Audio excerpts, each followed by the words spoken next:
Right, good evening. Welcome to the Macular and Me session webinar from the Macular Society. I'm falling over my teeth already, so this doesn't bode well, but there we go. We'll just muddle through as always.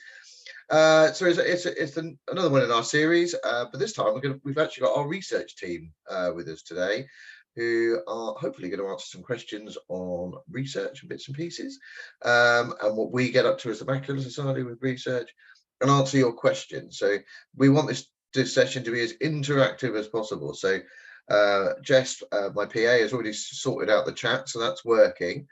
So if you've got any questions about anything that Jerry and Sarah talk about moving forward, just pop them in the chat and we'll keep an eye and we'll go from there, really. So this is a full webinar platform, so you don't have any problems with unmuting or sharing screens or anything, so just relax and listen and take everything in. And as I say, but just to get involved, just put any questions or comments in the chat. We're going to be on for about 50 minutes or so as usual, and we'll see how it all goes. I hope it's a fairly relaxed session this evening, I think. So who should we start with? So good evening, Jerry. How are you? I'm fine, thank you. Hello, everybody. Shall I introduce? Yes. Okay, so I'm the research manager. So Sarah and I are part of the research team. There's 4 of us at the moment, and we are responsible for managing the research program at the Macular Society. So all the projects and grants that we provide to fund research on macular disease. Perfect. Sarah. Hi everyone, I'm Sarah, and as Jerry said, I'm part of the research team. I'm the patient information officer. Great. And just as always, Jess is floating around in the background, just making sure everything goes swimmingly. So good evening, Jess, as well. Right, well, I think the best place for us to start, really, I suppose, is maybe to just start with Jerry and ask her, so what do we, as an organisation, what do we do? What is our ethos and our foundations around research? Okay, so we want to beat macular disease, which sounds simple, but it isn't really. So we, as well as support people, we fund research, and we do probably about 50-50 in terms of spending money on those 2 areas. So we've always funded research right from our early days, about in the late 1980s. And the research program has grown and grown and grown over that time. I've been with the Macular Society about 8 years now, and it has grown enormously in that time. So we fund research all over the UK, and we fund research in hospitals and universities, and those are projects that will benefit people with macular disease. So they can be looking to try and understand what's going on when you've got macular disease, what's happening in the cells, what's causing the problems, but also looking to find treatments, new treatments, better treatments. And we also fund projects that are designed to support people living with macular disease, so what we call quality of life projects. They are in a minority, but we do want to do more work in that area. So at the moment, we've got about 40 projects on the go, and that's been going up and up and up. I was quite surprised when I totted it up today that it was 40. I'd always had 30 in my head, but the program is growing and growing. So we have about half of those are on age-related macular degeneration, but the other half are on other forms of macular disease, quite a few on Stargardt's, quite a few on macular disease, macular dystrophies generally, and also some quality of life ones which apply to anybody who's got visual impairment and central vision loss. So most of them are scientific. They're at universities, they're what we call basic research. So they're sort of in a laboratory at a university. A few of them are what we call clinical research. So that's research involving people, essentially. So actually sort of trying treatments using patients in their research in a clinical trial or in some other way. So that sort of gives you an overview of what we do, as well as what the research grants. We keep an eye on all the research as much as we can that's going on around the world. We are the knowledge base for the Macular Society in terms of the science and what's going on in terms of developing new treatments. And Sarah is going to be crucial in that patient information role. So So I'm going to hand over to Sarah to say a little bit about that. I think might be a nice idea. Yeah, I think that sounds like a great idea. So Sarah. Yes, so I've newly been appointed as the Patient Information Officer. For that, I spent 2.5 years as a research officer looking after our research grant programme. So with our patient information, there's things like our leaflets you might see at hospital or opticians, and also all of the information on our website. So it's really important that we have up-to-date information to provide to people with macular disease, and to be able to share that widely and for people to be able to easily access that. So my role will be to make sure that all of our patient information is up to date and correct, accurate, and hopefully spread our patient information to a wider reach as well. Great. Yeah, And we'll be reviewing our leaflets and producing new leaflets and making it all better and more appropriate and really improve things. Plan. Yeah.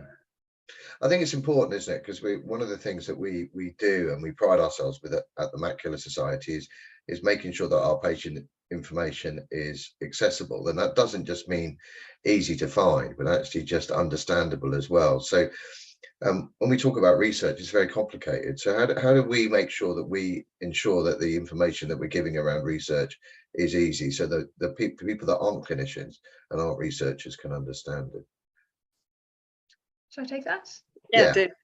Yes, that's really is something we care about deeply and can be quite difficult. So when we're talking about projects we're funding, a lot of times the information we get is from research application, which goes into a very high level of detail and can be incredibly scientific. They do have lay summaries, and that can be helpful, but some people are better at that than others. So it's really the case of having to understand what's going on and what the science is, and putting in a lot of effort to try to make that as understandable as possible. So for each of our applications and each of our projects we have funded, we have a website page for that. And that's a way we can hopefully allow people to understand what projects we're funding in a way that is easily accessible and understandable as well. Great, thanks. And so Jerry, so do we go to researchers and say, or do researchers come to us? Oh, researchers definitely come to us, but we also reach out and develop relationships with researchers all over the UK. So somebody's asked in the chat function. Yeah. Where are we? How do you decide which projects to fund? So I'll run through that if that's okay. So every year several times a year, we ask people to submit grant applications to us. So we have different types of research and different types of projects that we fund. The biggest ones are what we call research grants, and these are 3 years and up to £250,000. But we also fund PhD studentships. So this is young people, they've got their first degree, they want to do some research and they want to gain a PhD and become a doctor. So those are particular types of projects. They're cheaper, they're £120,000 for 3 years, but you're supporting somebody to come into macular research and hopefully develop their career as they get older and more experienced in macular research. So we really like to fund PhD studentships. And then we also have small projects of 1 year and £25,000, which we call the seed corn grants. And these are aimed at developing data to support larger grant applications. So that's the 3 types: the seed corn, the PhDs, and the research grants. So what we do is invite researchers to write a grant application and submit it to us. These are then assessed by our research committee, which is full of ophthalmologists, opticians, university professors. They assess them against a set criteria, and they choose the best ones that they think are fundable and worth funding based on these criteria. And then they recommend to the trustees which ones that should be funded each year. So it's quite a rigorous process. It's called peer review. So we don't just get the researchers and the people on the research committee to look at the research applications. We also go out to researchers who may be anywhere in the world, who are particular experts in that particular type of that particular subject area, and we get comments in from them. So that helps the research committee to decide which are the best projects to fund. And then once the trustees have agreed them, we sign the contracts and off the project goes. I hope that covers it. Bernie's asked us, do we have lay people on our panels? I'm going to let Sarah at that one. So as of last year, we now do have lay people with macular disease, assessing and providing feedback on the projects we fund. So last year we created what we call our lay panel. It's a group of people who have volunteered to assess our research applications from the patient's point of view, and that their feedback then gets fed on to the experts in our committee to ultimately help decide what projects we fund. So if anyone's interested in joining the lay panel, we can provide some details on the email to send any requests to join too. Fabulous, great. I think another question came in as well. I didn't quite catch that one. Yeah, somebody says half the 40 projects are for AMD, or half the research funds used for AMD. The question is half the projects. I haven't totted up the funds, to be honest. And then the question is, should it be more than half, because AMD is by far the most common macular disease? It's an interesting question, actually. We operate what has the fancy term response mode funding. So this means that the grant applications we get in can be on any form, any type of macular disease, and any sort of subject area within that will benefit patients. But we don't specify that X number should be on AMD or any other disease. So what we fund somewhat reflects the applications that we get in. We are conscious that we want to, AMD is the largest, and we do fund most research on AMD. So in that way, we do reflect that is a larger population. But, there are a lot of people with the other forms of macular disease which have no treatment at all. And we have some treatments for AMD. So it is really important to keep that balance, to include all areas. And there's many types of macular disease where we haven't funded any research yet that I would really like to fund research, but we haven't had the grant applications in. So myopic macular degeneration, for instance. We've started funding projects on diabetic retinopathy and diabetic macular edema, and we cover some of the dystrophies like Stargardt's and Best's and Doyne's, but there is scope to do more in that area. So it's a good point, and we would like to see a balance between the two. Where that balance should lie is discussion point. yeah. I mean, it's because you can only fund what gets requested, I suppose. Yeah, we're probably moving away from that a little bit. We will always keep that response mode, but we are looking at being more directive in our research, by which I mean asking the researchers to send in applications on specific things. Right. And an example of that is a collaboration we've just entered into with 3 other charities: Diabetes UK, Fight for Sight, Moorfields Eye Charity, and ourselves, where we've published what we call a highlight notice. So this is asking for research applications on diabetic aspects of diabetic retinopathy, where we consider that there is a real need for research in those areas. So we're prioritizing them and asking them to send in applications on specific areas where we see there's a need, a gap. So that's an interesting collaboration, and I think they may be doing a bit more of that sort of directive research in the future, what we might call commissioned research, or just asking for research applications on specific things where we see a gap. Yeah, that'll be interesting, won't it? Because that will start targeting some maybe other dystrophies that we've not necessarily funded in the past. It's exciting. I think research for macular disease is growing, and as we start to understand it, and we're getting better at understanding it as an organisation, it can only go forward and grow, which is fabulous. I think we had another question in as well. Yes, I'm not sure that I'm in the best position to answer this, because I'm not a fundraiser as such. They've asked, the cost of fundraising seems very high, 1.855 million compared to the amount raised, less than 5 million. Yeah, that's sure. yeah. So, I mean, there is a cost to fundraising. I mean, you know, it costs to send out our appeals, but we're always very conscious that you know, that investment needs to get a good return. We need any money we spend on fundraising and campaigns needs to bring in obviously more than it costs. Beyond that, I'm not a fundraiser and I don't deal with that sort of thing. So I struggle a little bit to answer that question. I'm sorry. I think the general rule of thumb within charities is that if you invest in fundraising, at some point it will move the other way. So you're getting more money in, more income based on the fundraising, and it actually swaps over. So you actually sort of tilts the other direction. It just takes a little while to get there, and we're on that journey. So we should see that shift over the next 10 years or so, which would be lovely.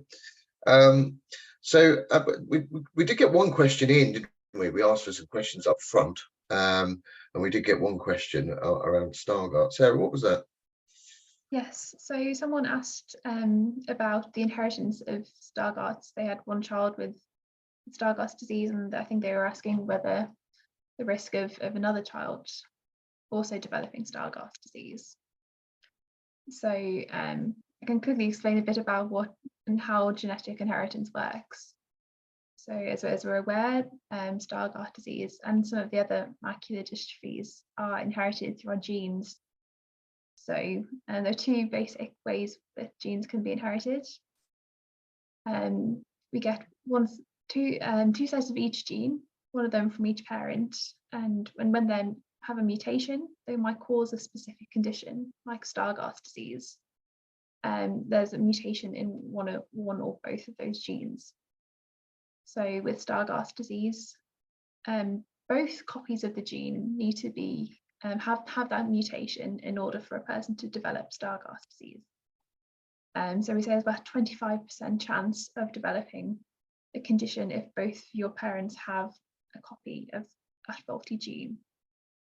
The other way a gene can be inherited or a condition can be inherited is an autosomal dominant gene. So you only then need one copy of the faulty gene to then cause that disease. That's things of Best disease, I think Doyne disease also dominant. But with that person who's got a child with Stargardt disease, the other child would also have about 25% chance risk of developing Stargardt disease as well. Excellent. It's yeah, it's you can't win 30 quid on the lottery. It's you know, I'm giggling because I have Stargardt myself, as we know. Where was I going with this? So I think we're funding lots of research over the years. So where are our successes? What have we achieved with some of our fundraising that's notable? We published an impact report in 2019 which covered various different areas, and we're actually discussing now how to assess the impact of our research. The thing with assessing impact on research is a really long-term investment. The projects that we fund are what we call basic research, so that they're really at the start of the journey from doing some research in the laboratory, finding out what's going wrong in a cell in the eye, for instance. Then once you know what's going wrong, then you can think about how can I correct that? What drug, what chemical might correct that problem? And then you need to find it, and you need to prove in the laboratory that it will have an effect on the cells in the retina. And if it's all looking good, then you move on to clinical trials. And if those are successful, then hopefully you end up with a licensed drug or treatment at the end of it. So that's a really long process. It's millions and millions of pounds, and it can be 10 to 15 years is what's usually quoted, from that basic research through to a treatment at the end of it. And a lot of things fall by the wayside along that process. There might something in the laboratory, it might look really promising, but you get into clinical trials and it doesn't. The promise isn't realised, unfortunately. So because we fund mostly basic research, we're really at the start of that. Now, it's our dream to be able to come up to to be able to point to one of our research projects that has led to a treatment in some way, but it's such a long process, it's difficult to measure impact and really show what we've achieved in those terms. So we can't point to a drug that we've developed. We are starting, that's actually be treating patients now, but what we are starting to see is that some of our projects are resulting in things which are patentable. So with treatments that are patentable. And then it's a question of the researchers need to work with a pharmaceutical company to take it through clinical trials. So we are starting to see some really nice research projects that we funded that are looking at finding promising potential treatments. In other areas, like some of the projects, the quality of life projects, we can see that work will have a much more immediate effect. And then a nice example I can think of that I heard about today is one of our projects at Moorfields Eye Hospital and UCL in London. And this is one of what we're coming under our quality of life projects. And this is all about mental health and supporting teenagers and young people who have a macular condition and supporting their mental health. And it's got called STOMP, S-T-O-M-P for short. And this is an acronym for supporting teenagers to overcome macular problems. The lead researcher is Michael Crossland, and he's an optician, and he's working with a team of ophthalmologists and psychologists to really examine quantitatively and qualitatively, so through asking people how they feel about coping with macular disease. And the aim is to improve our support for teenagers and young people. Right, the young people part is right up to sort of age 29.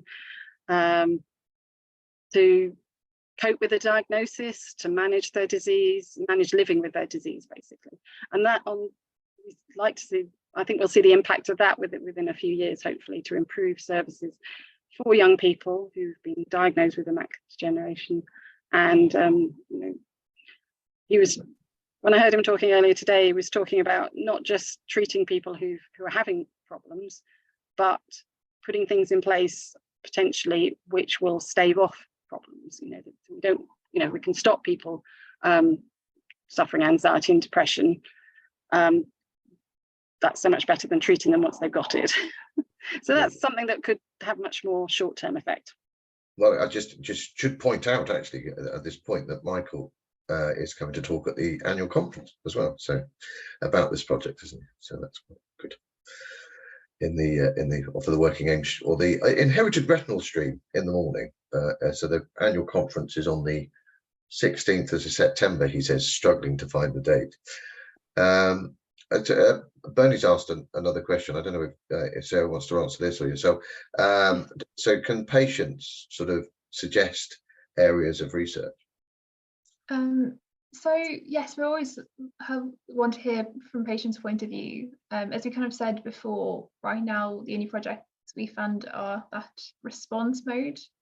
So we only fund projects that have been approved by our committee and have been sent in by the researchers. As we move into doing more commissioned research and tailoring what we ask the scientists to send in, then we definitely will be looking for patients' input and our members to see what research they want to be funded and see whether they think their gaps might be. But again, the lay panel is a good way of, if you're interested, sharing your experience, sharing your feedback on the research that we fund. Yeah, just to sort of come through to the lay panel. Or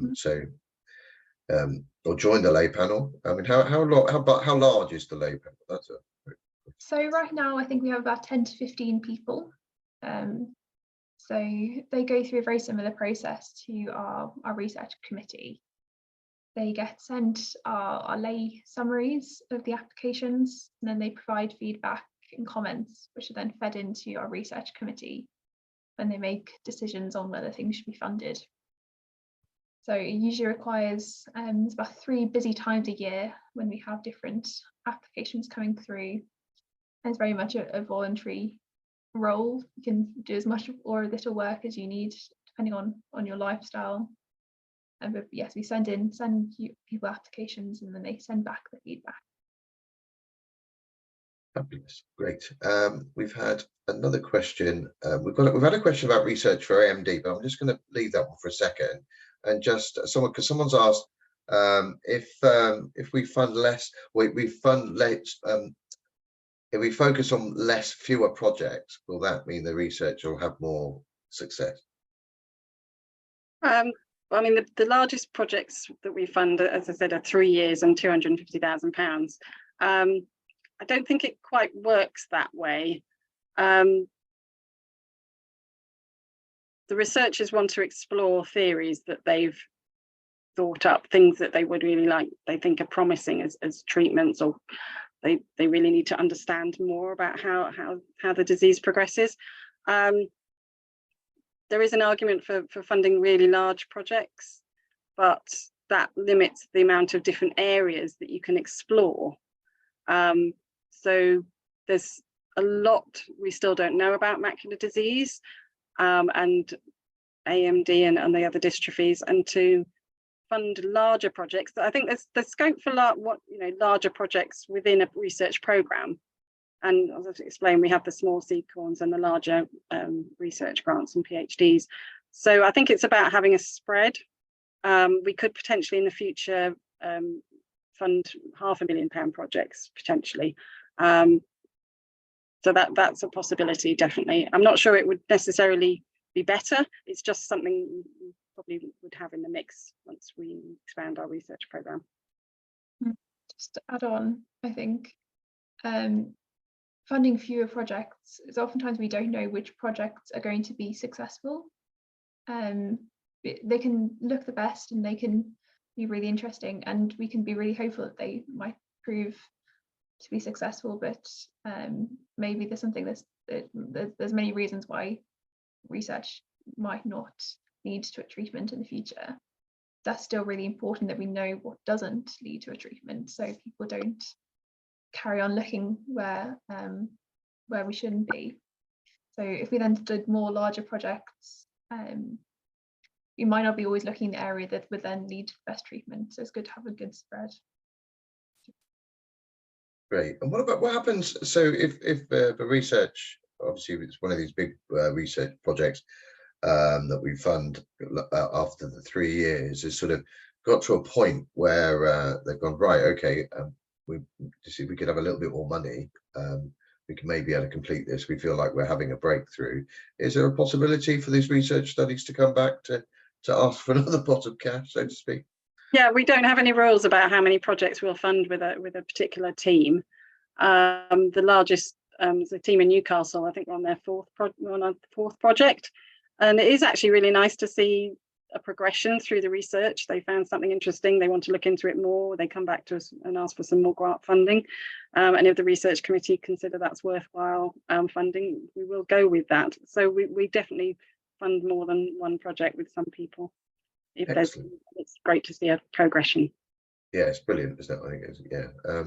So we do have this question. What's I think the question around dry AMD is, so are we funding any research, or is there any research developments around dry AMD? Oh, do you want to do this one, Sarah? This is a nice one. Yeah. So yes, there has been some developments in the treatment for dry AMD. We did a webinar, I think, a few months ago, talking about this with a prominent professor. So in America, in February this year, the first ever drug for dry AMD was approved. And we know right now that this drug's going through the approval process in the UK. So for a while, we didn't know what caused dry AMD, and that's why there was such a big delay in these treatments. But now we think that inflammation plays a really big role. And there's a few drugs looking at stopping inflammation in the eye to hopefully stop or slow the progression of the disease.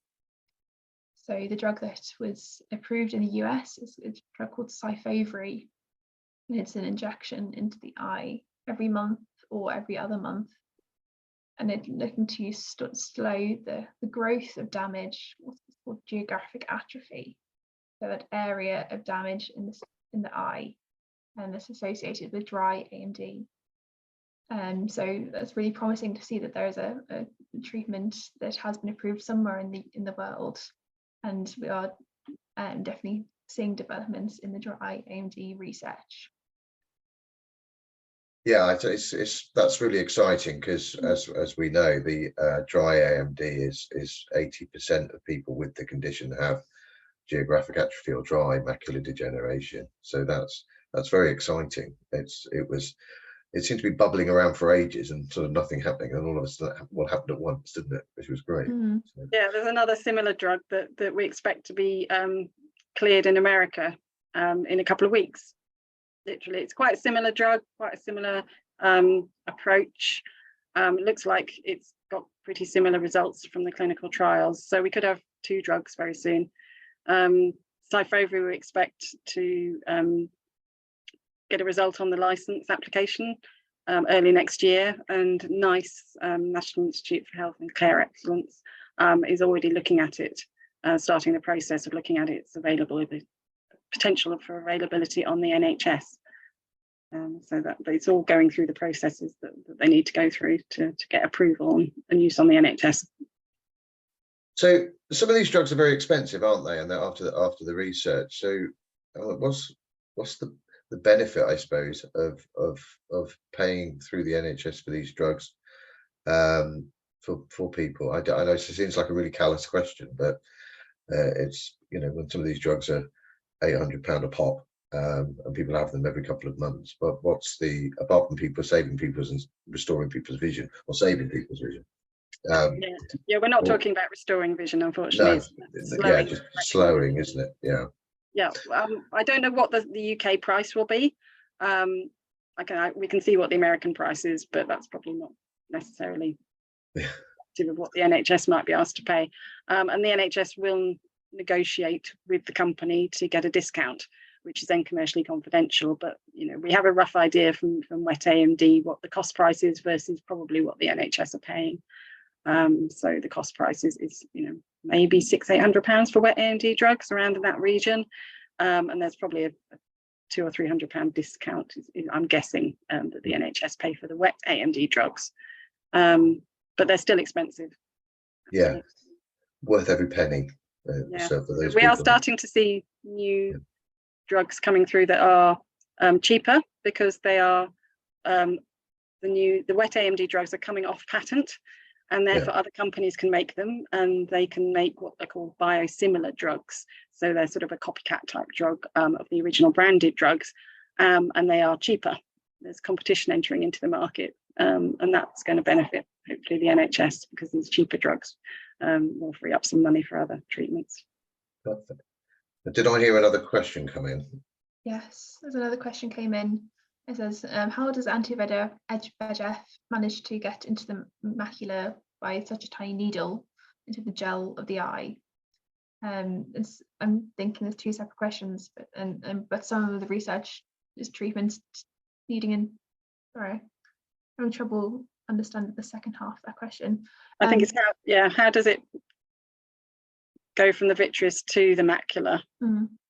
But they all, I don't know, maybe talk about the need to get the drug to the macula. That's why we have injections. Yes, so the macula is right at the back of the eye in the retina, so the furthest back part of the eye. So we need the injection to get into that gel area of the eye. And once it's in the gel, it's fairly close, and it kind of just diffuse into the right area. There has been research looking at ways of getting the drug into the eye that doesn't require injection, things like eye drops. But the issue with that is that our eye is so developed to keeping things out of it that it is very difficult to get an eye drop into to the back of the eye and into the macula. There's at a high enough concentration of the drug to be effective. But at the Macular Society, we funded research looking at developing eye drops, and we know that many other companies and charities are also looking at this. that would really be a great development if we could start to have treatments that didn't require injections. Yeah, I mean, the eye drops, it would apply to something like diabetic macular edema, for instance. You know, I know there's developing eye drops for treatments for that as well. And I think I know what the ladies might be getting at. There are treatments which actually need to be injected into the macula, so within the layers of the macula. But then we're talking about things like gene therapy and stem cell treatments. So you're actually directing it into the layers of the macula because that's where you need it to be, rather than it diffusing, a drug diffusing across from the vitreous, the jelly substance in the middle of the eye, through to the macula. So I think it depends on the type of treatment. But if it's a drug treatment, it can diffuse through the eyes. But if it's something like a gene therapy or a stem cell treatment, you need to get it actually within the macula to have most effect. And just to give people an idea of how big an eyeball is, it's roughly the same size as a ping pong ball. So it's quite a lot of distance to get, you know, from the front to the back, especially when it's really hard at the front. Well, you know, as Sarah quite rightly says, mate, it's designed to stop things going into it, so it's quite a long distance. We've had another question come into the chat. So it's quite long, so I'm just reading it. Okay. I think the gist of it is that, is there any treatments available for wet AMD? There's not. Yes, he's not having injections. He's not been given any more treatments. So I'm going to quickly talk about stem cell therapy. Okay, do yes, please. Because I think that would be one of the options that could be available. We did have severe wet AMD where treatments weren't being offered. Unfortunately, with the NHS and with the guidance, can be too bad to treat, where the data is showing that possibly the injections might not be as much benefit to your patient if they've got very severe wet AMD. But stem cell therapy is an area of research that's being looked into, and it's a way of restoring some health back into the macula where there's been damage. So with stem cells, we are able to create new healthy macular cells to replace the damaged cells in the back of the eye. And we've seen trials happening with both wet AMD and dry AMD.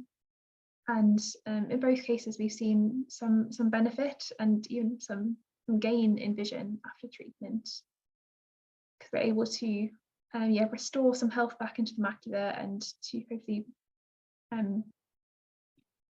replace some of those damaged or dying cells with new healthy cells. So do we know of any stem cell research that is looking at the actual light receptors? Yeah, I mean, at the moment, the treatments that are in clinical trials are just replacing a crucial layer within the macula called the retinal pigment epithelial cells. And these are a single layer of cells within the layers of the macula. And they're crucial for keeping those light sensing photoreceptors alive. If the RPE dies, then the photoreceptors die afterwards. So at the moment, the treatments are just replacing the RPE cells, but they are very much trying to develop treatments that include photoreceptor cells, so potentially a multi-layered transplant of photoreceptors, RPE cells, and maybe another layer like some blood vessels. And if you can replace the photoreceptors that have died with new ones that are light sensing, then you are talking about the potential for restoring vision.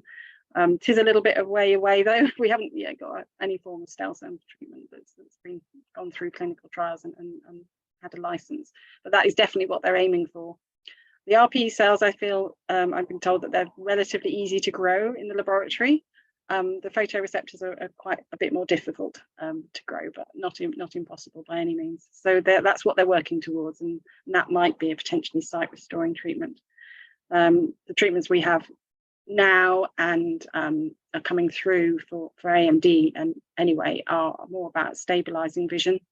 Yeah. And preventing you losing any more vision. Yeah, because it's, you know, you can manage if you can stabilize the vision and manage with the vision that what I call functional sight, the stuff you've got left, with gadgets and gizmos and all sorts of equipment, you can live quite an effective life, really, for the most part. Even though it is difficult at the beginning, you can learn and adapt as you go through, which I suppose is what some of our quality of life research is about, looking at those areas. Yeah, we've got other projects that are sort of working on assisted in reading, so different ways of presenting text to people on a laptop or computer or a tablet that helps people to read more easily. So there's research on that as well. Yeah, I think we had Howard from Brightpage. Yes, he did a webinar for us a couple of months ago. You can find that on our website or YouTube channel if you'd like to have a look at that. It was very interesting, and he's always looking for people to test his system, you know, so you can get it for free for the time being and play with it, which is really useful. So I suppose, I mean, the burning question I suppose we have to ask is, you know, clinical trials are sort of the goal that people start looking for to develop the drugs and their research further. So how do you get involved with clinical trials and that sort of stuff? Sarah?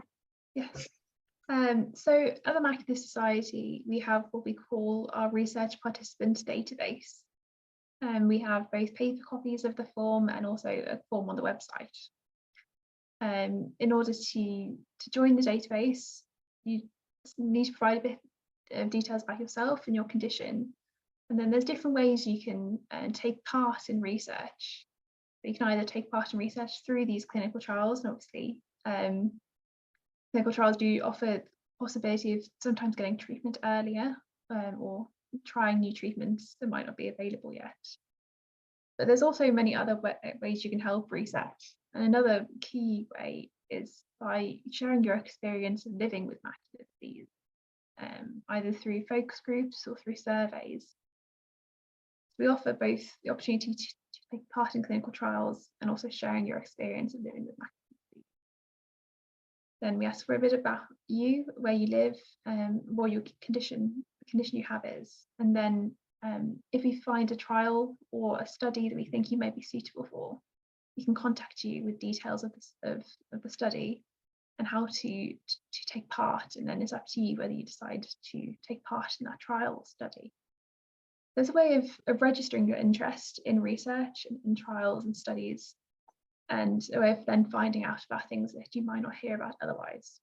So we have a website page for it, and I can probably find the link for you in the chat. Excellent. There's a query on biosimilars I'm happy to address. Okay. I mentioned them earlier. So yeah, biosimilars. So these are these drugs that are copycat versions and as safe and as effective as the original branded drug. So we have some Lucentis biosimilars that are available and being used on the NHS at the moment. The main one that I'm aware of is called Ongavia, but there is another one called Biovis. And so some patients are getting switched onto these drugs with their consent at the moment. Somebody's asked about Eylea. Now, funnily enough, just today, I saw that I think it may be the first Eylea biosimilar is being cleared through approval in Europe. So that will be coming through soon. Eylea being a sort of the second anti-VEGF drug, so it's a little bit behind Lucentis, but we've got several Lucentis biosimilars now, and now we're starting to see the Eylea biosimilars come through.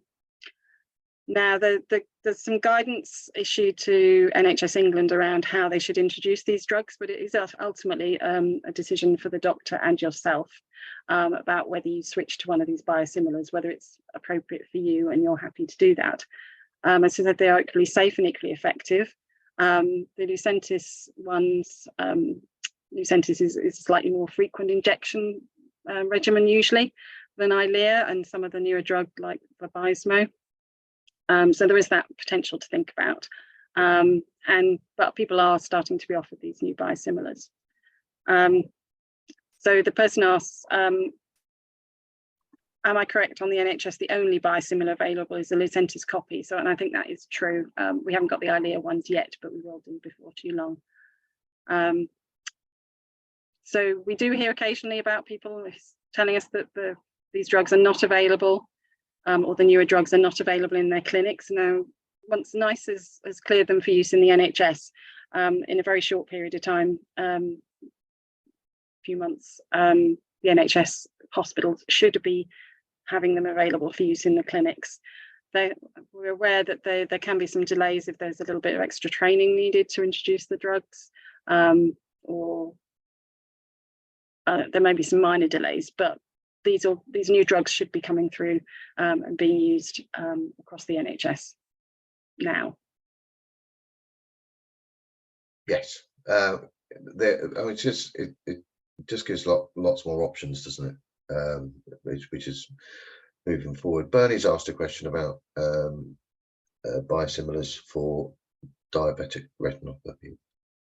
Yes, so the Bismo can be used for wet AMD and diabetic macular edema, and people are starting to be offered Bismo, or faricimab is its medical name. We are starting to see reports of how well this drug is working for people in the real world, so outside of clinical trials, and it is looking really promising. It's looking like it might actually be more effective than Eylea, which is the most popular drug in use at the moment. It is a little bit early days, it only sort of introduced last year, but it is looking like it might become one of the most popular drugs for wet AMD and diabetic macular edema, and anywhere where you've got that increase in fluid on the macula. Okay, well, that's yeah, it's very exciting times. Things are changing so fast. As I say, with the developments around dry AMD, that's incredibly exciting. It'd be very interesting for people with macular dystrophies, for the the photoreceptors, bit of stem cell research. We've got a little bit of time left, so something else we could up our sleeve that we could talk about. Yes, okay. Well, yes, go on. Yeah. Something people may not have heard of. It's called Optogenetics.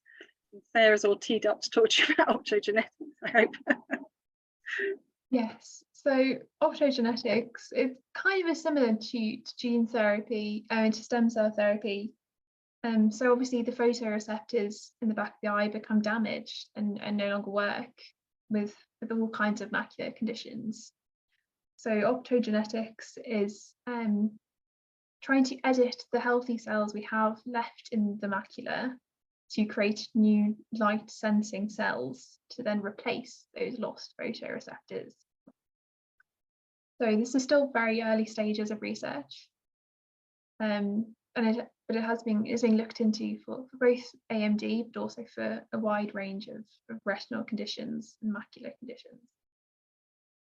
It's obviously not as good as having new healthy photoreceptors, but it is a way of increasing your light sensing cells in the macula and be able to get more so you've got more cells that are able to sense that light and then send that information to the brain to help see vision better, but it's not as it is still in very early stages and it's a bit limited, but it is something that's being looked into that could then help improve people's vision hopefully in the future. Yeah, yes, anything to help, I think, going forward, because as Jerry points out, photoreceptors are a long way away, so anything to speed up that process, I suppose. It's well, so it's just sort of closing to an end. Someone's asked a question about stem cell research in the chat. What will stem cell treatment actually involve when it comes on board? So this would be either the injection of the new cells into the macula or the placement of a little patch of new cells. Those are two different approaches that are being used in different research teams. So at Moorfields, that they favour the patch option, and excitingly, almost this week, there was an announcement that a new company is investing heavily in stem cell research, involving Professor Pete Coffey and Lyndon de Cruz at Moorfields and UCL, who were the original people who did the trial that reported restoring vision to a couple of people in 2015. So it's really exciting that there's a big injection of cash into this area of research in the UK. Excellent. Well, I think that sounds like a very positive place to end this evening's session. Jerry and Sarah, it's been really interesting. So thanks ever so much for coming along and letting us pick your brains for 50 minutes or so. So thanks very much. You're welcome. Yeah. So well, as always, this webinar and our other webinars are recorded, so we can find them on our Macular Society website or on the Macular Society YouTube channel, which you can subscribe to. This webinar will at some point end up as a podcast as well, so that's how you do your thing. There's various podcasts popping through.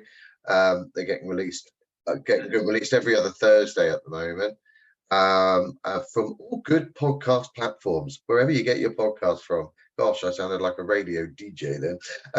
Anyway, so next month we've got a sort of a webinar focusing on employment, and we talk about a lot about employment and barriers to employment for blind and partially sighted people. But actually, we're going to host a webinar this time, looking at it from what would be a barrier for an employer rather than a blind or partially sighted person, and how those employers would try and get around those issues. So that's on the last Thursday of the month, as always, and obviously there's Kathy's webinar as well on the third Tuesday. I think you're hosting that this month, aren't you, or next month, aren't you, Jerry? I am, yes. Kathy's on holiday. A well-deserved holiday. Marvelous. So there we go. So more Jerry next month as well. Okay, brilliant. Okay, well then in that case we'll draw to an end.